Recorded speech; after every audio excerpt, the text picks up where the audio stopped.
Bonjour à tous et bienvenue sur mon site sur tout savoir sur les chats. Donc aujourd'hui je vous ai préparé un nouveau petit article. Donc je vais vous présenter qu'est-ce que le vitiligo. Donc c'est parti. Alors qu'est-ce que c'est le vitiligo? Donc voici Scrappy. Donc sa couleur noire mouchetée est exceptionnelle. Ce vieux chat a la particularité d'être atteint d'une maladie de peau qui est beaucoup plus connue chez les humains que chez les animaux, car cette maladie est très rare chez les chats. Donc sa robe noire et blanche.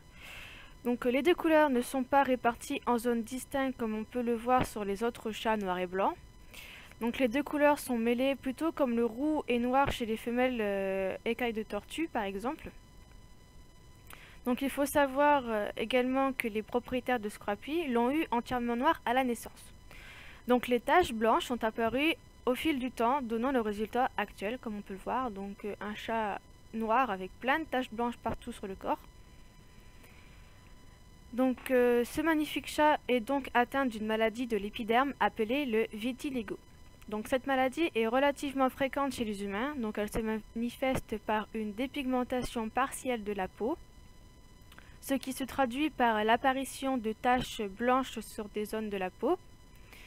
Dans ces zones de l'épiderme, les cellules fabriquant le pigment brun de la peau et des poils qui la recouvrent, donc appelées la mélanine, ont disparu. Donc les causes de la disparition des cellules mélanocytes produisant la mélanine sont méconnues.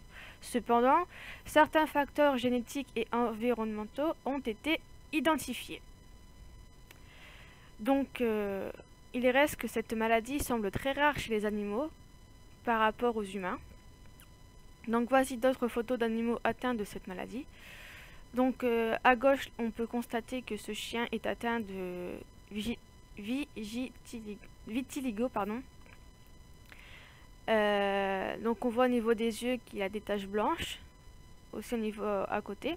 Et le petit garçon à côté de lui, on constate également qu'il est atteint aussi de la même maladie, car on voit des taches blanches au niveau des yeux, en dessous le menton et un peu sur le front. À côté ici, nous avons un chat aussi atteint de cette maladie. Donc on voit que les oreilles, le nez et la queue ont des taches blanches. Et ce Rottweiler en dessous, qui était également atteint de cette maladie. Donc on voit du blanc au niveau de la tête et sur le corps. Donc normalement, cette race de chien, à ces endroits-là, c'est plutôt noir et pas blanc. Donc cette maladie n'est pas très grave pour les humains comme pour les animaux, c'est juste une dépigmentation de la peau, donc ça donne des couleurs assez exceptionnelles chez les animaux, donc ça fait des robes plutôt uniques en son genre en fait, comme ce chat à côté, ça lui donne un petit air un peu coquin, un peu comme un panda en fait. Et pareil pour ce chien, ça lui donne un air plutôt sympathique avec des ronds blancs autour des yeux.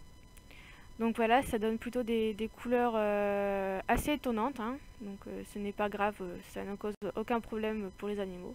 C'est juste au niveau esthétique en fait que ça change, comme pour les humains c'est pareil, hein. Donc voilà, je voulais vous présenter cette maladie, hein, parce qu'elle est quand même plutôt méconnue. Par moments on peut voir des animaux avec des couleurs, on se demande pourquoi ils sont comme ça. Bah maintenant je vous explique pourquoi. C'est une maladie de la peau qui dépigmente la peau. Donc voilà, merci à tous de m'avoir écouté et à bientôt pour une nouvelle vidéo.